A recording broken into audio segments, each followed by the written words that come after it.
নমস্কার, আমাদের দুই জায়ের রান্নাঘরের পরিবারে সকল বন্ধুদের স্বাগত জানাই। আর আজকে এসেছি দীঘার দ্বিতীয় পার্ট, যেটা অর্থাৎ আমরা তো 20 তারিখে দীঘা গিয়েছিলাম। 20 তারিখের ভিডিও তোমাদের সঙ্গে শেয়ার করেছি অলরেডি। এইটা কিন্তু 21 তারিখ সকালবেলাকার ভিডিও। ভেবেছিলাম 5:30টার মধ্যেই বেরিয়ে পড়ব, কিন্তু 5:30টার সময় আর বেরোতে পারিনি। সকালবেলা বেরোতে বেরোতে হয়ে গেল 6টা। দুজনে মিলেই বেরিয়েছি, আমি আর আমার কর্তা। আর আমার বান্ধবী, ওর হাজবেন্ড, ছেলে, ওরা কিন্তু বেরোয়নি সকালবেলাটা। ওরা বলেই দিয়েছিল আগের দিন যে ওরা সকালবেলাটা বেরোবে না। ওরা তো খুব আর দীঘাতে আসে, মাঝে মাঝেই ওরা দীঘাতে আসে। আমি এসেছিলাম লাস্ট 2019-এ, আর তারপরে এবার আসলাম। সি বিচ ধরে সোজা হাঁটছি দুজনে মিলে। আর সি বিচে হাঁটলেই দেখো কি সুন্দর সুন্দর জিনিস দেখা যায়। এই যে বাচ্চাটা ঘোড়ার পিঠে করে গেল, ঘোড়াগুলো কি সুন্দর সাজিয়ে রেখেছে না। এই ব্লগটায় জানো তো আমার আর আলাদা করে মিউজিক দিতে হবে না, কারণ সি বিচে যা সুন্দর সুন্দর রবীন্দ্রসঙ্গীত চলছে, সেটাই মনে হচ্ছে আজকের ব্লগের মিউজিক হয়ে যাবে। হাঁটতে হাঁটতে কিন্তু অনেকটা চলে এসেছি। এটা নিউ দীঘার দিকে যাচ্ছি না হেঁটে, উল্টো দিকে ওল্ড দীঘার দিকেই হাঁটছি। বিশ্ব বাংলা ছাড়িয়ে চলে এসেছি।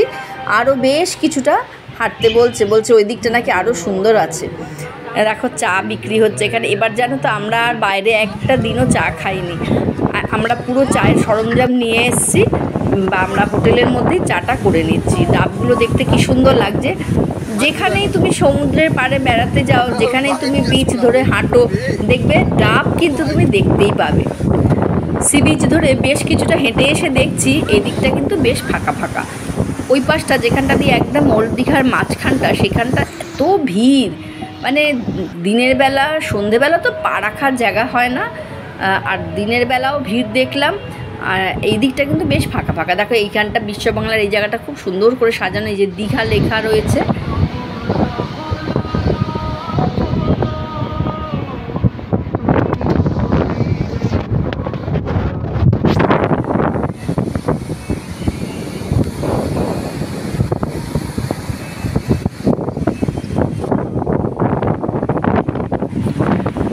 ও তো অনেকটাই এগিয়ে যাচ্ছে হাঁটতে হাঁটতে, গিয়ে দাঁড়াচ্ছে, আর আমি সেখানে অনেকটা পরে আস্তে আস্তে আস্তে আস্তে গিয়ে হাজির হচ্ছি। এটা যেন একটা কি হোটেল বললো, এখন আর নামটা মনে নেই, সৈকত নিবাস এরকম একটা কিছু নাম বলেছিল। খুব সুন্দর জায়গাটা। এরকম ধরনের হোটেলটা একদম দেখো সামনেটা বিচ, এরকম হলে ভালো লাগে। আমাদের হোটেলটা বিচের কাছেই, তবে একটু গলির মধ্যে ঢুকতে হচ্ছে, যার জন্য মানে বারান্দা থেকে বা ব্যালকনি থেকে দেখা যাচ্ছে না সমুদ্রটা। এই দিকটা এসে এই ঝাউবন দেখলাম এতক্ষণ, একদম একটা ঝাউবনও চোখে পড়েনি। এই দিকটা বেশ ঝাউবন, অনেকটা আছে ঝাউবন।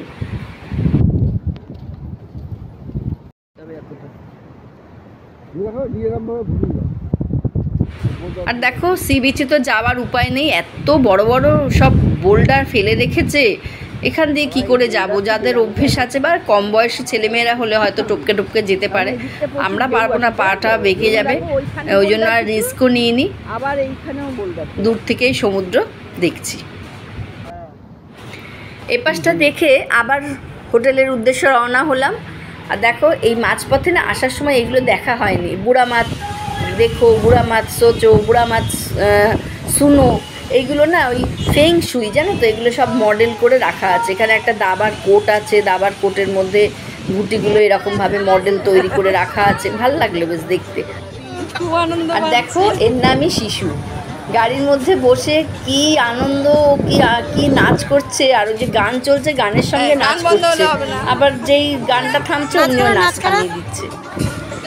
সি বিচে আসলে যে কত কিছু, কত রকমের কত কিছু দেখা যায়, তার মানে কোনো হিসেব নেই। 20 তারিখে এসে আমরা যে হোটেলটাতে খেয়েছি, 21 তারিখে আর সেটাতে গেলাম না, তার পাশের হোটেলটাতে আসলাম।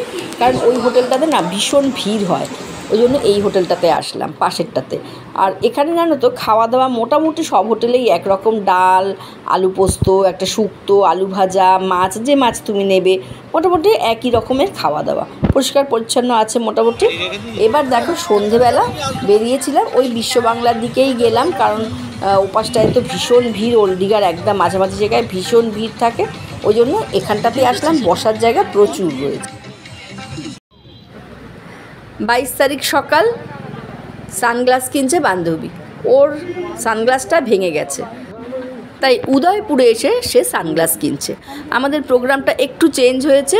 22 তারিখে সকাল 10টার সময় আমাদের চেক আউট করার কথা ছিল, কিন্তু সকালবেলা উঠে প্রোগ্রাম চেঞ্জ হয়ে গেল, আমরা 22 তারিখটা স্টে করে গেলাম।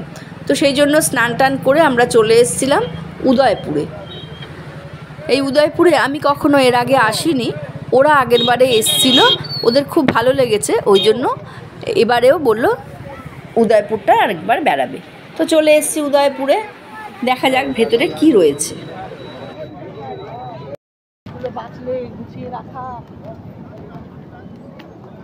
সেই তখন কত এনার্জি ছিল, এখন একটুতেই হাঁপিয়ে পড়ি। এখনকার ছেলেমেয়েরা এখন আর পারি না, এখন আর পারি না। না এখনকার ছেলেমেয়েরাও করবে না। দুপাশে কত খাবারের দোকান, চারিপাশ থেকে খালি কচুরির গন্ধ ভেসে আসে।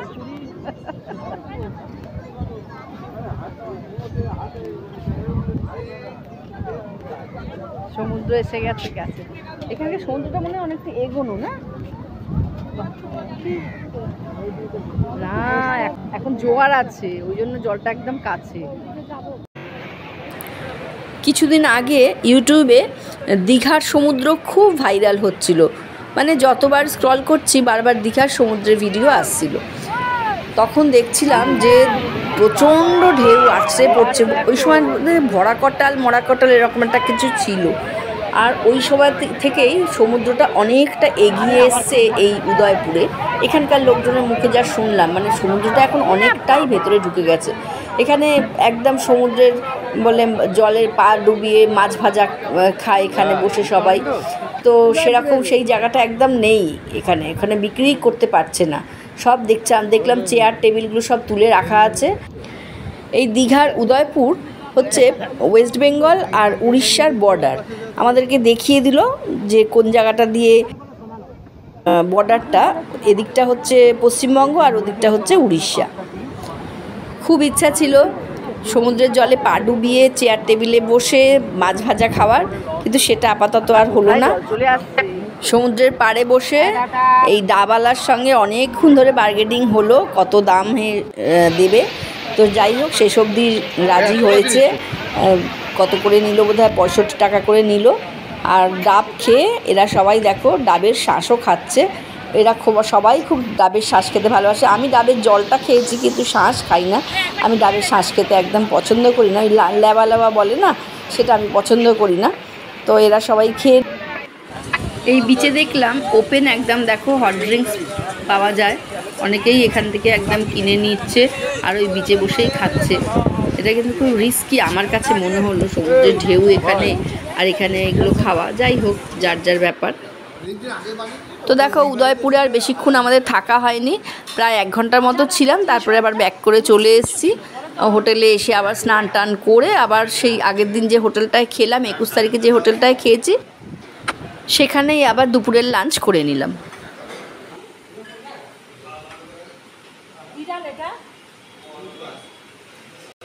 22 তারিখ সন্ধ্যেটাই লাস্ট পাবো, কারণ কালকে তো আবার সকালবেলা উঠেই প্যাকিং করে চলে যাব। তো সন্ধ্যেবেলাটা নষ্ট না করে সি বিচে চলে এসেছি।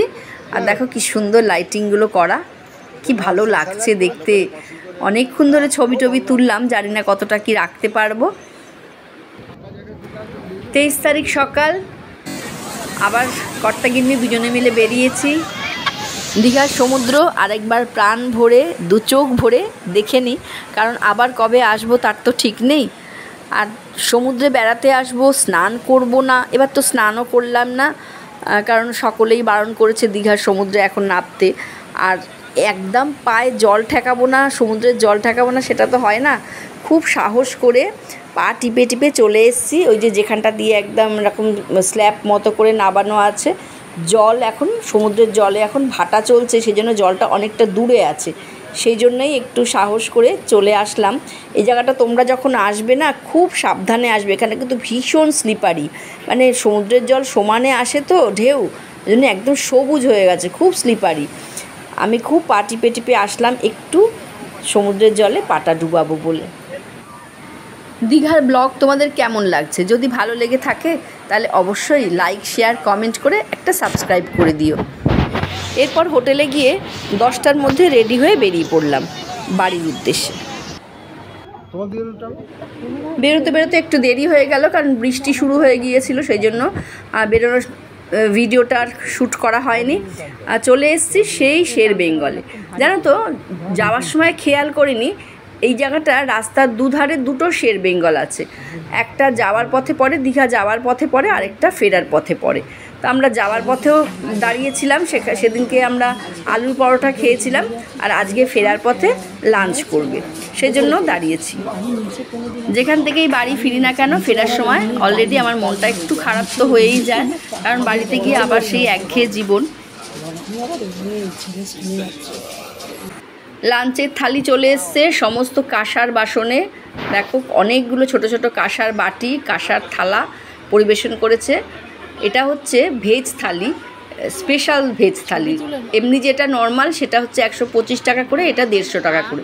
আর এর সঙ্গে আলাদা করে ওরা মাছটা নিয়ে নিয়েছে, সেটা 40 টাকা করে। আর টোটালটা পড়লো 250 টাকা। বেশ ভালোই লাগলো। আমি অবশ্য ভেজ থালিটা নিইনি, ওরা সকলে ভেজ থালি নিয়েছে। আমি কিন্তু আলুর পরোটাটাই খেয়েছি, কারণ আমার যাওয়ার সময় আলুর পরোটা খেতে খুব ভালো লেগেছিলো। আর দেখো, এইগুলো খেলাম না কেন, যে এগুলো তো আমরা বাড়িতে মোটামুটি রোজই রান্না করি এইসব খাবার। আলুর পরোটা তো আমরা রোজ খাই না, সেই জন্য আমি খেলাম আলুর পরোটা। কটা বাটি দিয়েছিলেন? তবে এরকম বাটি বাটি করে কাঁসার থালা বাসনে সাজিয়ে খাওয়া, এটা তো বাড়িতে আমাদের হয় না এখন আর, সেজন্য ভালো লাগছে বেশ। তো ওরা ভেজ থালি খেয়ে বললো রান্নাগুলো সত্যিই খুব ভালো হয়েছিল। আর এদিকে দেখো, আমার আলুর পরোটা চলে এসছে। এটা হচ্ছে বাটার তন্দুরি আলুর পরোটা, তার সঙ্গে দিয়েছে আচার, পেঁয়াজ, কাঁচা লঙ্কা, ওদিকে দিয়েছে রায়তা আর একটা কাবলি ছোলার তরকারি। তো আজকে দীঘার ব্লগ এই পর্যন্তই। আজকে আসি, দেখা হবে পরের ব্লগে। ধন্যবাদ।